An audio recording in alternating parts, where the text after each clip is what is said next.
Oi, bom dia, Darcy. Ó meu quintal. Ó minha pitangueira aqui, ó. Eu já coloquei roupa. Parou um pouquinho de chover.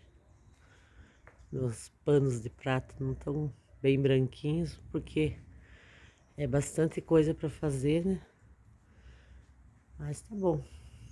Aquela ali é minha terra que tava lá na frente, que eu vou plantar meu pé de mirra. Quero plantar no vaso maior. Daí eu peguei e puxei pra cá, deixei ali.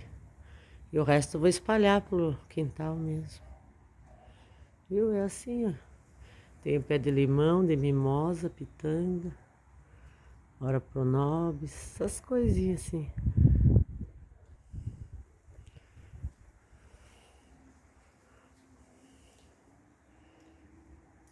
Bem simples. Um beijo, meu amor.